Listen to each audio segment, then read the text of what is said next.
So let me discuss or let me run through this presentation on how you will construct your news package na yun. All right?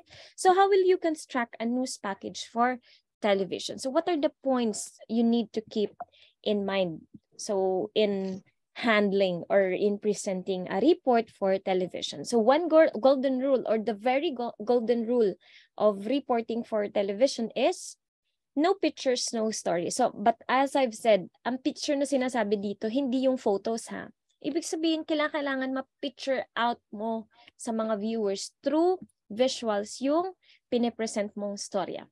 So, ano mga kailangan natin doon sa pictures na sinasabi ko? So, in presenting story for television, 'di ba, journalists are considered as storytellers, but not the storytellers na yung usual na sa literature na binabasa natin yung storya, parang ina-act natin yung delivery ng storya. Sa reporting, sa news and public affairs, hindi siya reporting na or hindi siya storytelling na you need to make the story dramatic, you need to present the story creatively, parang as is lang kapag magre-report tayo. So anong kailangan natin na skills in storytelling for television or in pictures? We need reporting skills, camera work, and editing. And alam nyo ba ngayon, lalo na sa sa online media, 'di ba? Ang Rappler, kitang-kita ko na nagagawa talaga nila na multimedia version yung mga presentation ng mga stories. May video material, tapos may voice over, tapos may story pa na parang pang website reporting. Rappler is not like ABS-CBN, not like radio, television, print. Ang Rappler ay isang wire agency. Pero multimedia version na po siya ng wire. Alright? So, kailangan may basic knowledge ka in reporting. And alam ko kayo not just basic knowledge because you already applied your skills during your previous subjects ka. So, wala lang masyado na field experience. Tama?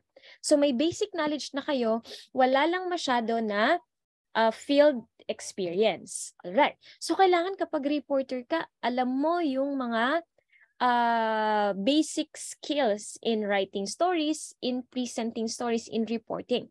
Kailangan alam mo din yung mga camera works kasi, di ba, dapat kapag multimedia reporter ka, alam mo yung paano ang pag-record ng video, di ba? Pag-take ng photos. So, tip lang po para sa mga new breed of multimedia reporters natin, kapag magtitake ka ng video, laging pa-landscape po. Alright? Kapag magtitake ka ng video, laging landscape ang format. Alright? Kasi mas maganda kapag i-play na natin sa screen na walang black sa gilid. Unlike yung mga ginagamit natin for TikTok, madalas nakatayo, 'di ba?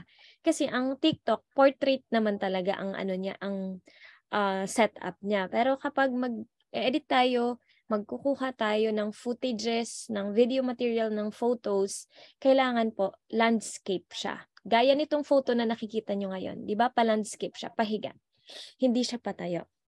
Then, dapat may basic knowledge ka din sa editing. Audio and then video. 'Di ba? So kailangan 'yan minsan one-man team kapag nagko-cover ng isang event, lalo na kung mga breaking stories 'yan. Halimbawa, ikaw lang yung na-timing doon sa area na na tao na magko-cover. So malayo pa yung ibabiyahe ng editor mo, ng cameraman mo, ng video videographer mo. So ikaw lang yung nandoon na naka-timing, halimbawa sa hostage incident. So dapat alam mo yung lahat ng gagawin mo. Right? So you need at least a basic knowledge of all three. Kaya 'di ba, yung mga very traditional na mga journalists na suko na sila pagdating sa sa video editing, suko na sila sa sa mga sa pagtiyaga sa pag-edit ng video, pero tayo na mga new breed of reporters, kayo lalong-lalo na ng mga multimedia na ang skills talagang dapat na meron kayo, parang expected of you na meron kayong ganyan. Alright? So, the guiding principle in reporting for television is let the pictures tell the story. 'Di ba sa radio, wordy, daming descriptions sa radio, talagang i-describe mo lahat ng nakita mo. But in television, mas marami yung SOT na nakikita natin. Ba? Mas marami yung footages or not SOT kasi mga interviews lang yon. Maraming makikita natin na footages. So kapag makita mong pinapakita sa visuals na ganito, no need to say anything. Kasi nakikita naman sa visuals. Alright. So what's the first step in identifying a story? So what is the story? Who is the subject? What are they doing? Why and what are their motives? So, 'di ba lagi tayo kapag news writing, we always identify the news values na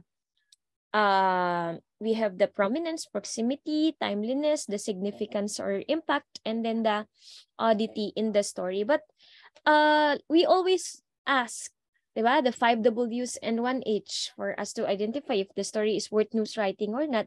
Then we add the so what factor. So laging iisipin yon. Parang halimbawa, may naglalaro na chess. Parang i-cover mo yung event na yon, wag mo siyang i-report na laging eto naglaro, eto nanalo si ano. So kapag magpe-present ka, anong naging diskarte niya kaya nanalo siya, 'di ba? So ano yung ginawa nila na parang 'di ba usual naman na may naglalaro ng chess, may nananalo at natatalo, 'di ba? So if you will be presenting the story, you will not be focusing on the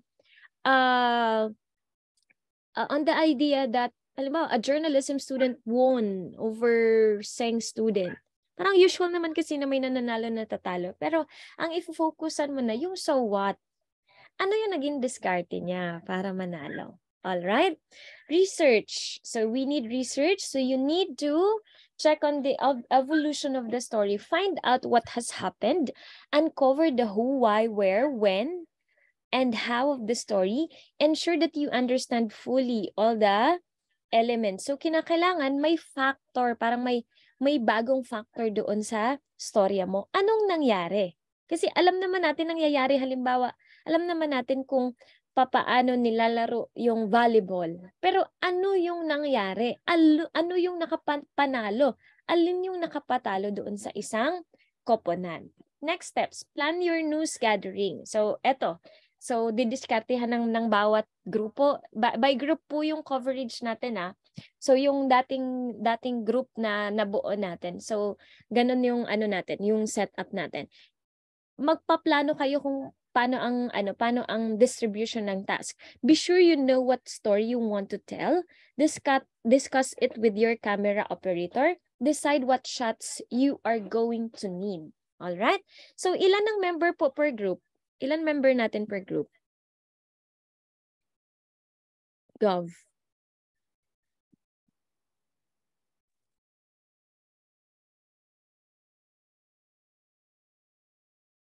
Gov, ilan member nga per group po? May 10 po, ma'am. May 9. All right. So 10, 9. So siguro mga 2 team per group, hahatiin sa 2, tapos iba yung i-cover ng isa, iba naman yung i-cover ng isa. All right. So paplanuhin natin later, pag-uusapan natin kung anong magiging diskarte natin. So i-discuss mo kung sino ang mag-stand upper, kung sino ang magre-record. All right.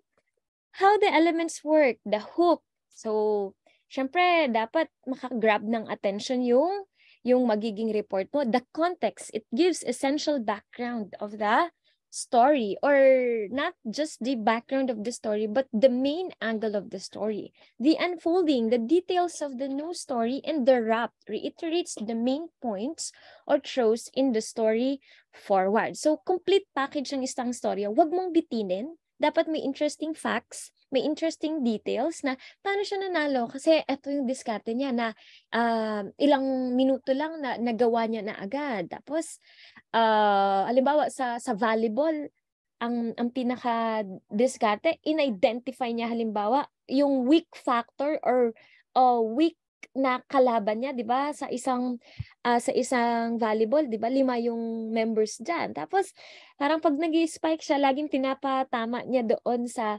medyo hindi attentive na member ng isang koponan. So parang mga gano'n na diskarte ba, 'di ba? Diskartehan lang naman sa laro eh. Kasi lahat naman 'yan alam kung paano maglaro. Halimbawa, ako, magha-handle ako ng chess.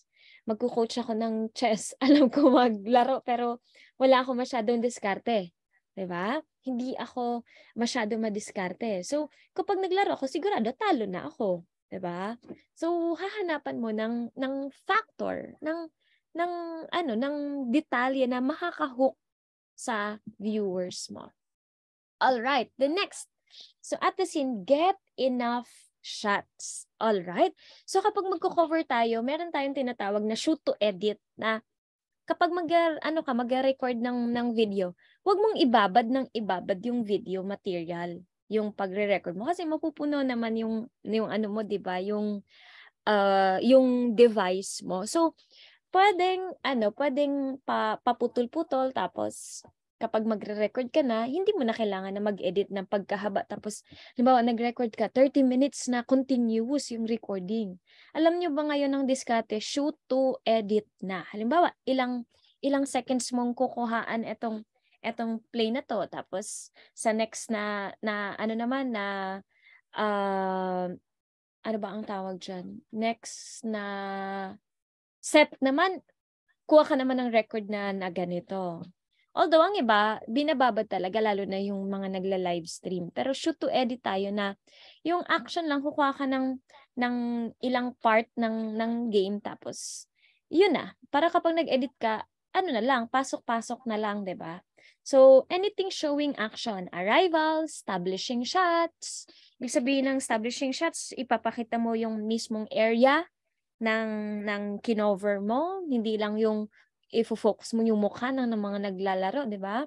Walking shots, so dapat may mga moving na mga tao, cutaway, sitting at the desk shots, interesting locations, etc. Depende sa storya mo.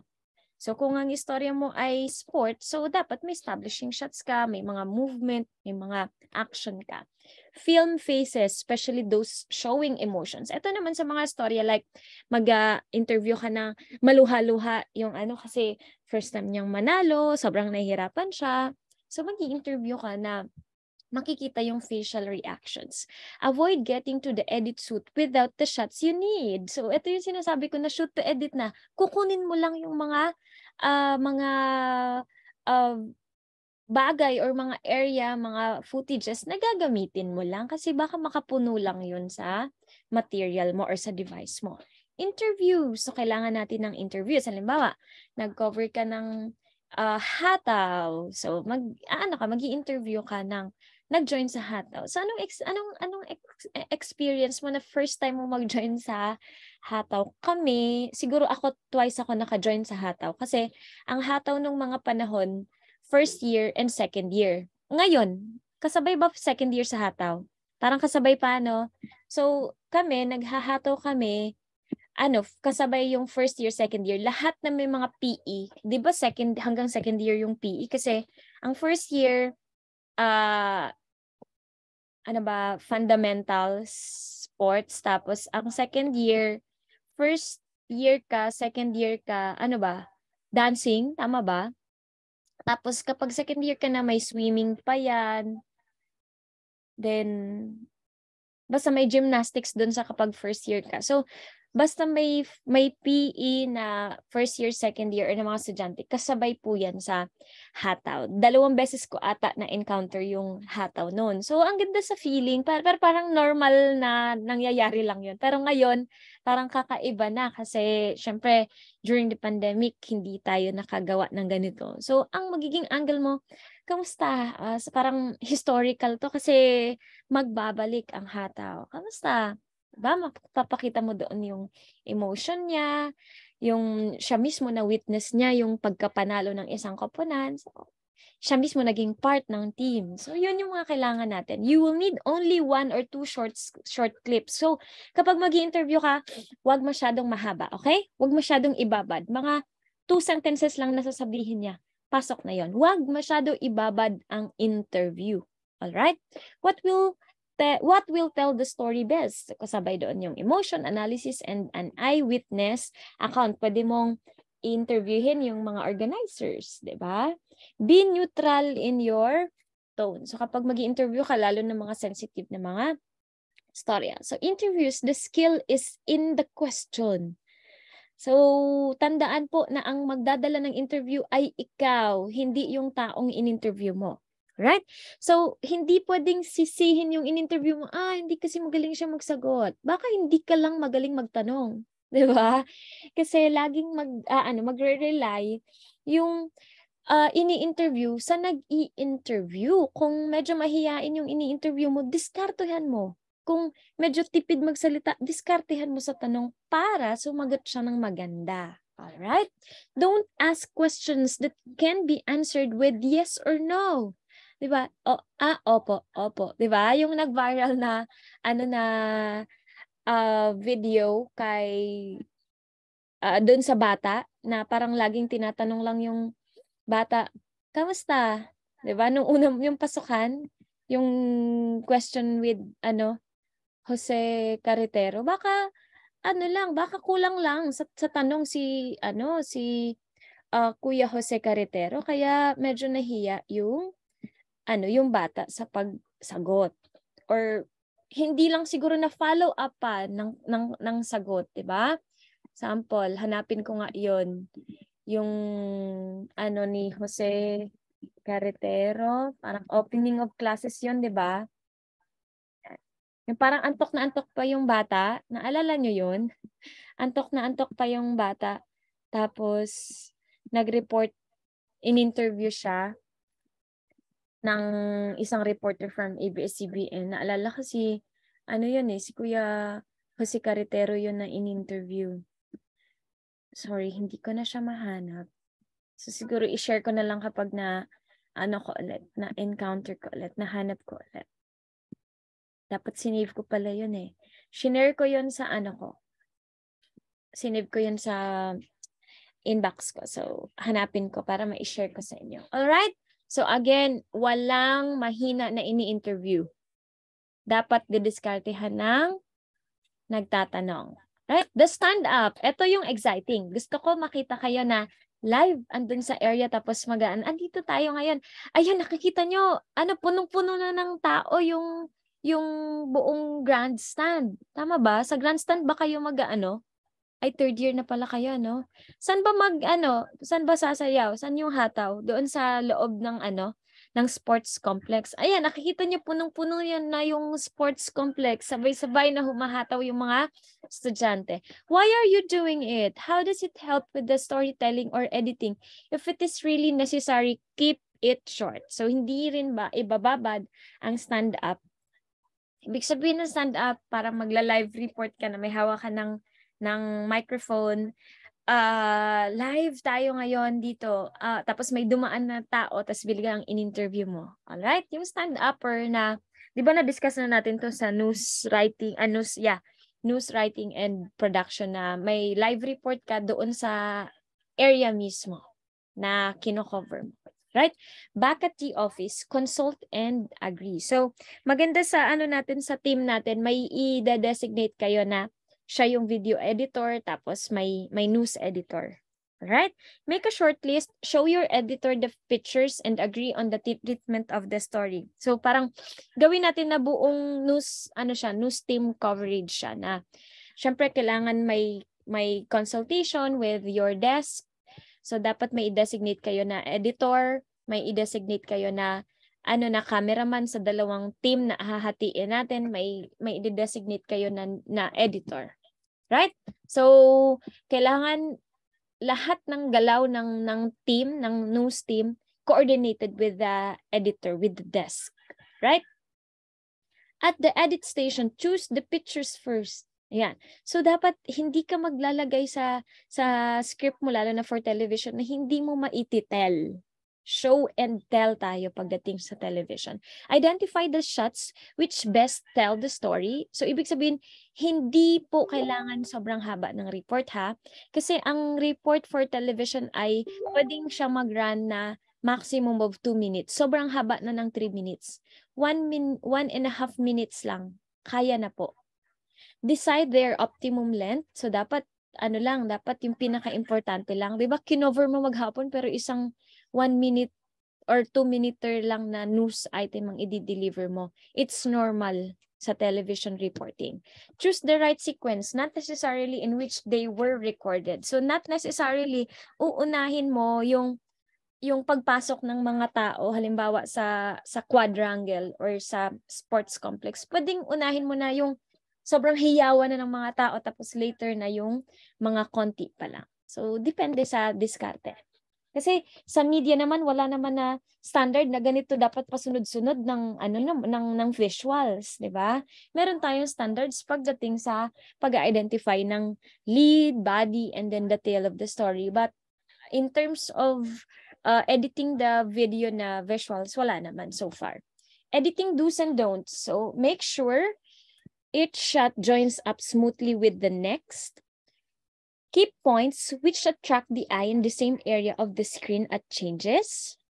Ito yung mga do's ha. Remove anything that can't be cut without damaging the flow of the story. So, ibig sabihin, huwag masyadong mahaba. Tanggalin mo na yung hindi naman necessary na visuals. Make a shot list of the finished edit. Ayan. Siyempre, kung sino yung kumuha ng video, siya na yung gagawa ng shot list. Ano ibig sabihin ng shot list? Yung mga pasunod-sunod ng video na i-show mo or ilalagay doon ng editor.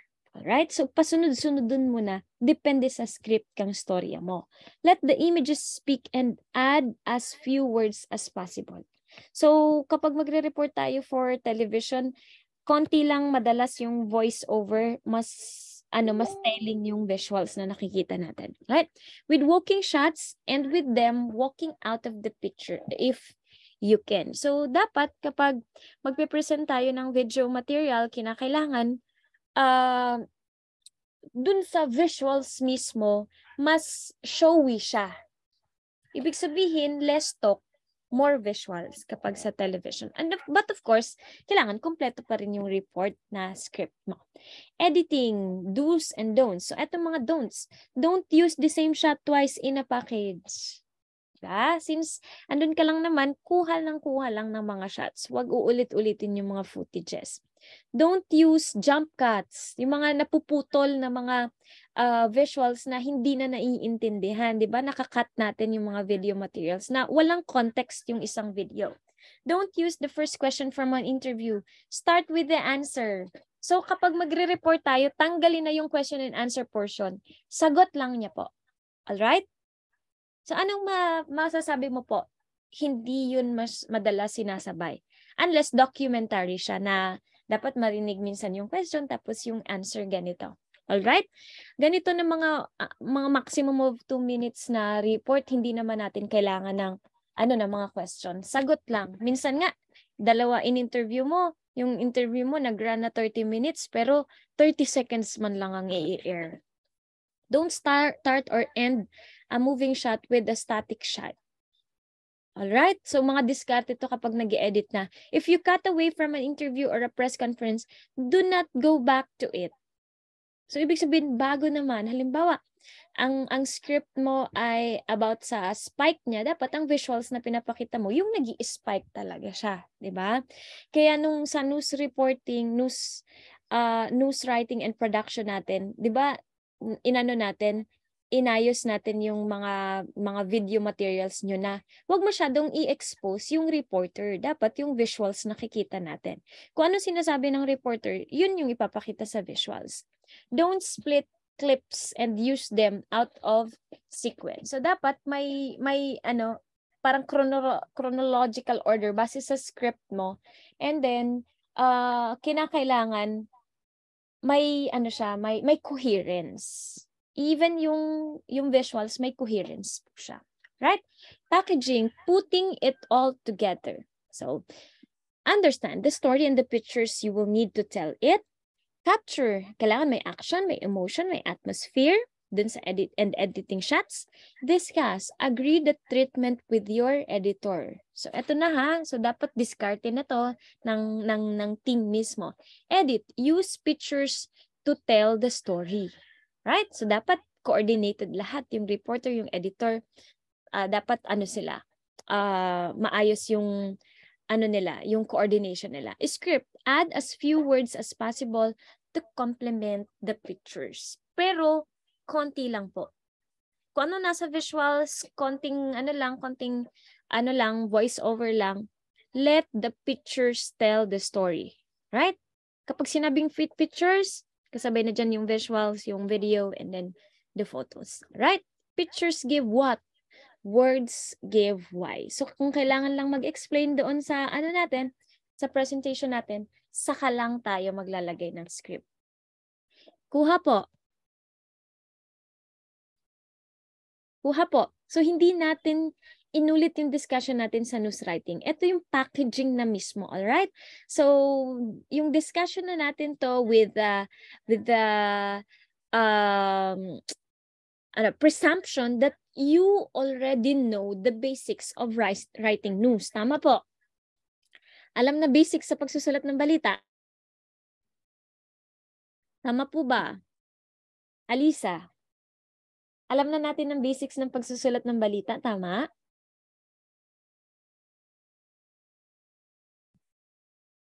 Yes po, ma'am. Alright. So, dahil alam na natin ang basics, dito na tayo sa packaging. So, ito yung mga techniques natin na gagawin natin for our coverage. Alright. So, sabi kanina, wala pang masyadong experience pagdating sa application sa field. So, yung BU Olympics ang pagkakataon natin na ma-experience yung paano ba talaga ang coverage. Kasi 'di ba yung election parang okay, ang angle mo ay about elections lang din. Pero etong BU Olympics, marami kayong pwedeng gawa na istorya. Parang mabubusog kayo. Alam mo, every day ang struggle ng isang reporter. Ano naman kaya ang struggle ng isang writer, ng reporter? Ano naman kaya ang bareta? Ay nako. Sana may mag-contact, sana may ma-aksidente, sana may maano. Parang laging ganun ang thinking. Sana may isang big news na mangyari. Dapat may breaking news man lang akong maisulat. Maghahanap ka pa. Pero eto, sobrang ganda ng magiging coverage nyo kasi pipili lang kayo talaga. Arin kaya digdi ang pwede kong i-cover na istorya. Alright, may tanong.